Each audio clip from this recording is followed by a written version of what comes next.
Now, this is one I haven't had a chance to see yet, but yourself, Greg, went along to see it. Yeah, we did. I went and seen it the same weekend I watched Wonka. We did a double bill, me and Kath, and we watched this afterwards. A hilarious film.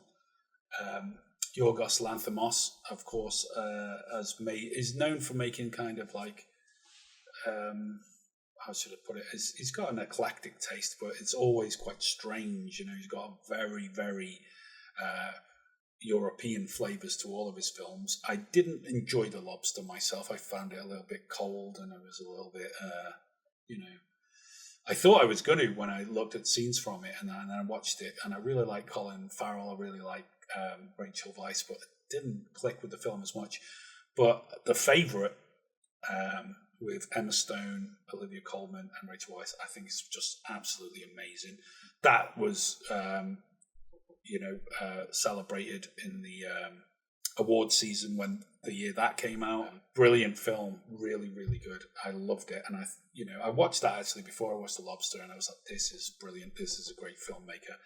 Now, Poor Things is his best film so far of the ones I've seen. Is absolutely brilliant. It's really strange. It's got that sort of Victorian backdrop to it all, like British. You know, like back in the days when you'd go down to the medical college and they'd have a cadaver on the slab, and then there'd be some strange guy ripping the cadaver open. This is the liver, and this, it's very much a lot of that stuff going on in it, because there's the idea that Willem Dafoe's character, he's kind of like a Dr. Frankenstein. He's doing a lot of weird experiments at home. So when you see his house, there's like dogs running around with chicken heads and chickens running around with dog heads. Do you know what I mean? He's obviously a bit of a mad scientist. He's got this face as well where there's like bits of it been tacked on and scars all over it. You've probably seen in the trailer, and it's like, this guy.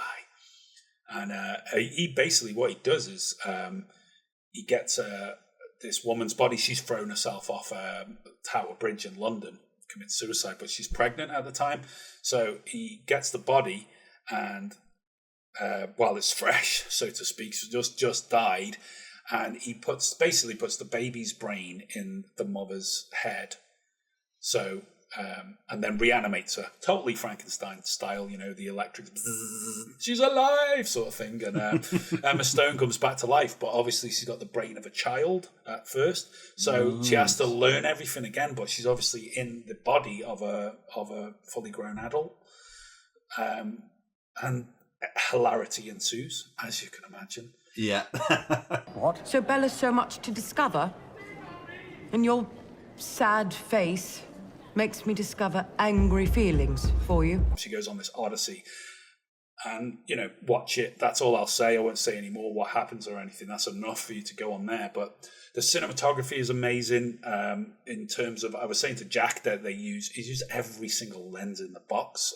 There's super wide walleye lenses that are just, and there's black and white, and then there's color, and there's real sets and locations, and also like facsimiles of locations, and very sort of theatrical looking backdrops, and the color, the costume design is incredible and amazing. As I say, it's a sort of Victorian era, but they've done it with almost like a Jean-Paul Gaultier style over the top of it.